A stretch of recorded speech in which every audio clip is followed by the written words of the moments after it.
Racikan Berita 1. Pemirsa yang budiman, dengan tegas, calon Ketua DPD RI tahun 2024 sampai tahun 2029, A. Lanyala Mahmud Mataliti, menepis narasi-narasi yang menyesatkan. Karena seolah-olah, saya dan Pak Nono Sampono, ingin membubarkan DPD RI dengan mengkampanyekan gagasan untuk kembali ke UUD 45, berdasarkan naskah asli. Hal ini disampaikan oleh A. Lanyala Mahmud Mataliti dalam acara deklarasi dukungan untuk paket pimpinan DPD RI, masa bakti tahun 2024 sampai tahun 2029. Dalam acara deklarasi ini, dihadiri puluhan anggota DPD RI yang terpilih dari seluruh Indonesia. Deklarasi ini ditutup dengan pernyataan sikap dukungan anggota DPD RI terpilih kepada A. Lanyala Mahmud Mataliti, Tamsil Linrung, Eliana, Nono Sampono sebagai calon ketua dan wakil ketua DPD RI, masa bakti tahun 2024 sampai tahun 2029. Assalamualaikum warahmatullahi wabarakatuh. Shalom, Om Swastiastu, Namo Buddhaya, Salam Kebajikan. Yang kami hormati, Wakil Presiden ke-6 Republik Indonesia, Bapak Tri Sutrisno. Yang terhormat Bapak Insinyur Haji A. Lanyala Mahmud Mataliti. Salam sejahtera untuk kita semua. Yang saya hormati dan banggakan, Bapak Jenderal Purnawirawan Tri Sutrisno, Presiden Wakil Presiden RI ke-6, Bapak Hatta Ali, Bapak Usman Sabtaodang, Pak Jan Farid, ini satu-satunya anggota DPD yang pernah jadi menteri, Pak Jan Farid. Ini sedang jadi sibuk supaya sembayangannya banyak di sini. Pak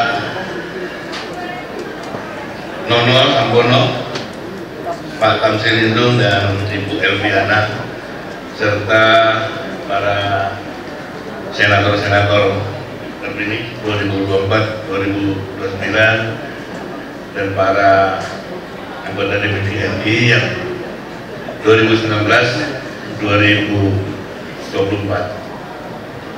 Pertama-tama, marilah kita panjatkan puji syukur kehadirat Allah Subhanahu wa Ta'ala, karena atas rahmat dan karunia-Nya kita semua diberi kesempatan untuk bertemu dalam keadaan sehat walafiat.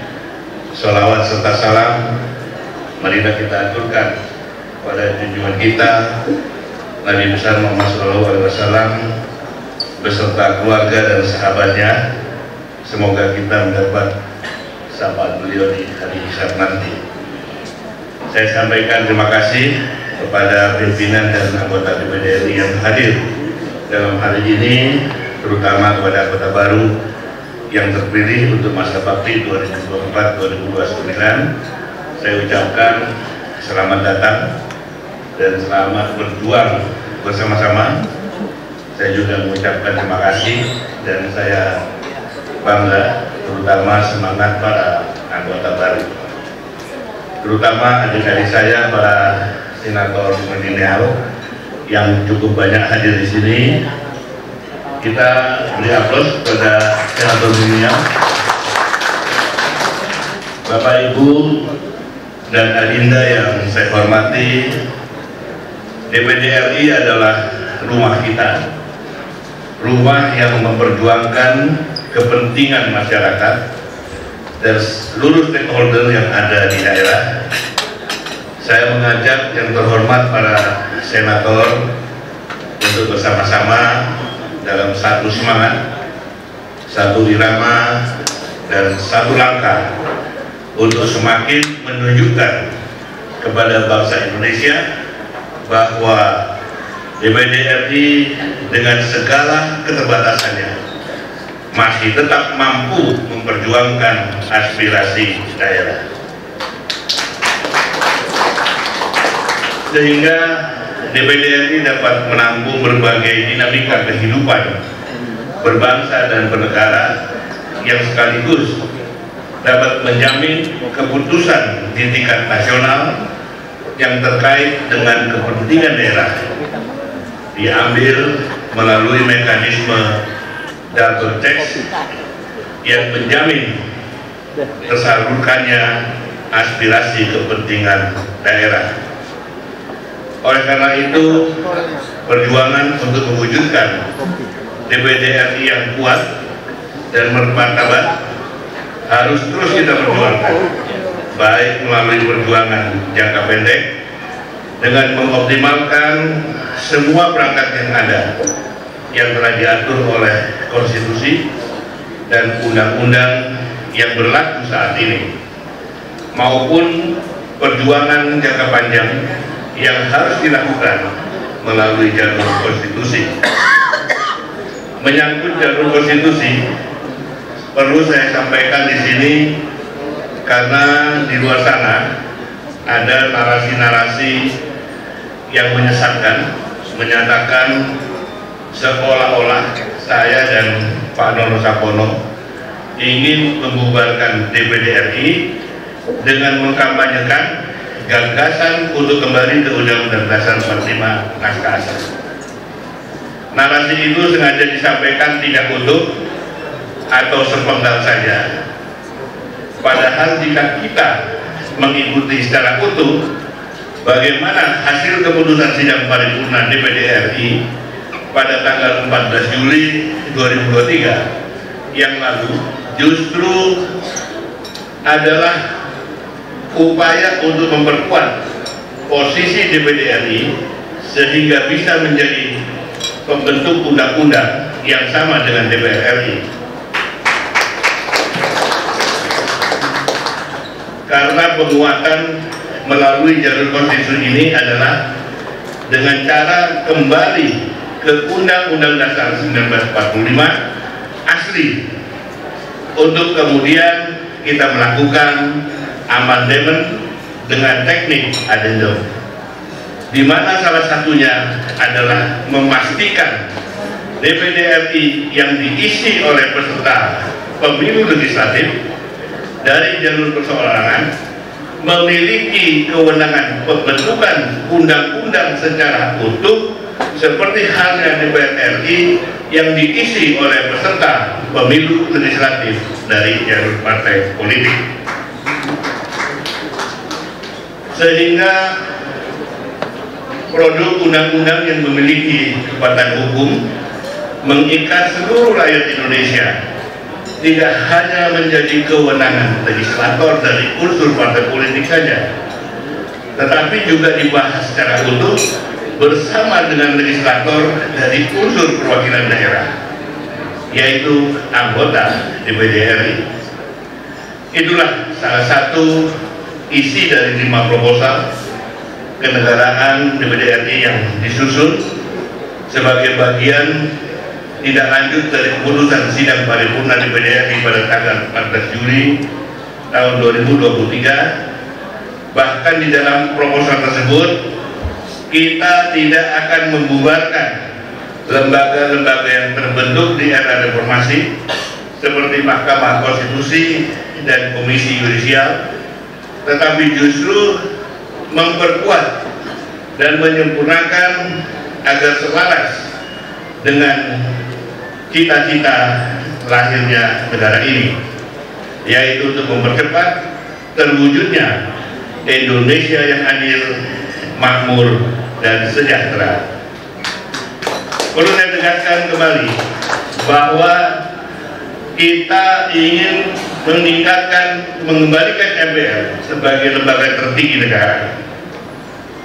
Di dalam MPR itu terjadilah penjelmaan rakyat. Di dalam penjelmaan rakyat di situ ada yang dipilih dan ada yang diutus. Siapa yang dipilih? Yang dipilih adalah anggota DPR. Kalau sekarang usulan kita, anggota DPR itu terdiri dari partai politik dan kita perseorangan. Inilah yang kita ingin masukkan dia sebagai anggota DPR. Karena selama ini kita selalu menuntut bikameral, tapi nyatanya kita digembosi, kita tidak punya wewenang apa-apa. Saya tahu persis bahwa kita ini buku bawah, hanya tukang stempel, hanya untuk dimintai tanda tangan. Kami sama sekali tidak punya wewenang. Ini yang harus kita lawan. Dan ini sudah di ujung. Dan ini sudah di ujung. Kenapa saya katakan seperti itu? Karena sudah diputuskan di dalam rapat paripurna DPD RI pada tanggal 14 Juli. Kalau ada anggota DPD RI yang masih berbicara bahwa saya ingin membubarkan DPD, itulah pengkhianat. Kenapa saya katakan pengkhianat? Mereka ikut duduk di dalam sidang paripurna dan ikut tanda tangan. Berarti apa?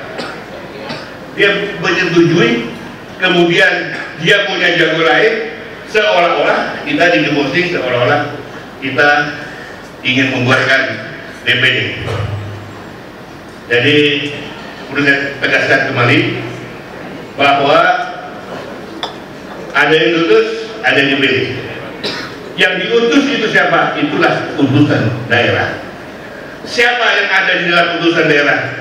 Itulah Raja dan Sultan Nusantara. Itulah tokoh-tokoh adat, pemangku adat. Bukan kita lagi. Kenapa? Kita ini bukan diutus, kita ini dipilih oleh rakyat. Kita ini dipilih rakyat satu provinsi. Lebih susah. Kalau partai politik dipilih sama rakyat hanya per dapil.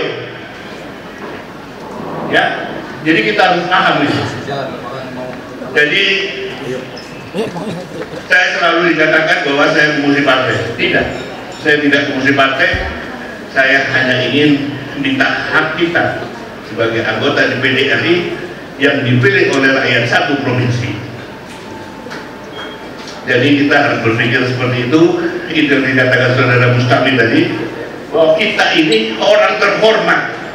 Dari 270 juta jiwa, hanya 150 orang ya yang dipilih. Untuk apa? Untuk membela daerahnya, untuk menuntut kedaulatan rakyat kembali kepada rakyat. Jadi kita tidak usah segan-segan, tidak usah kita takut. Kita minta kedaulatan rakyat dikembalikan kepada rakyat. Yang ada sekarang, kedaulatan rakyat ada di tangan oligarki, ada di tangan partai politik. Inilah yang harus kita rebut kembali.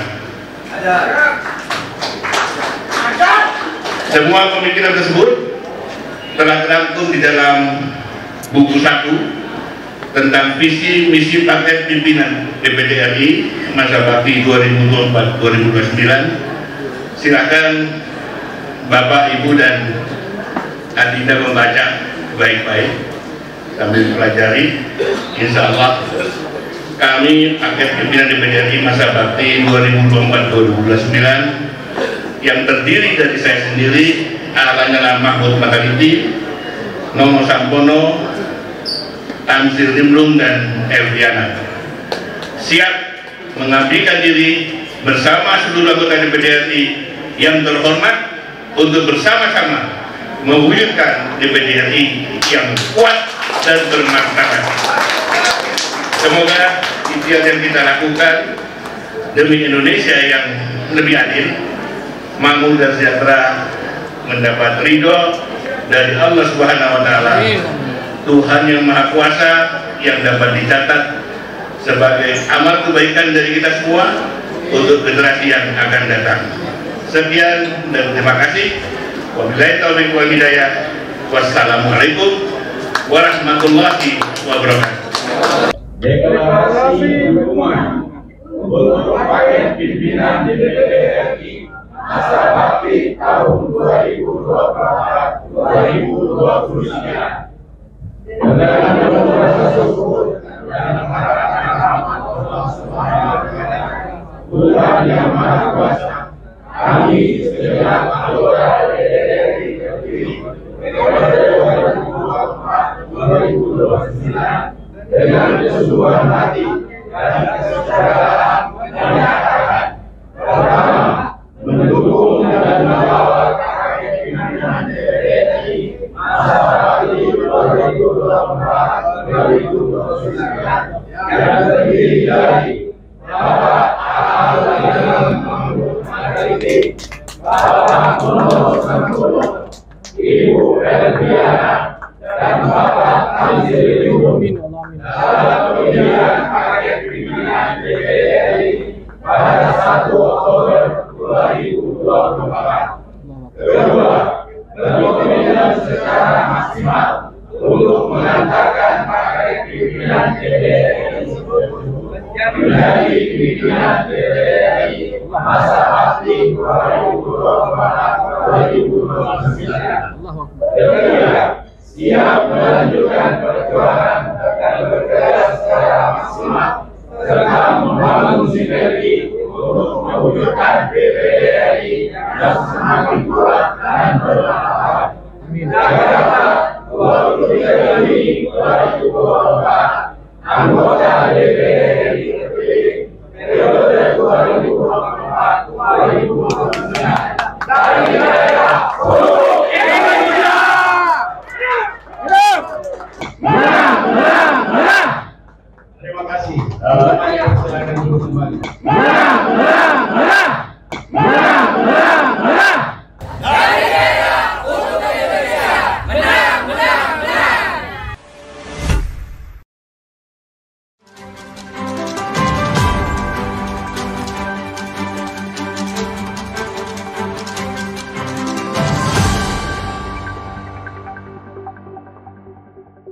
Racikan Berita 1.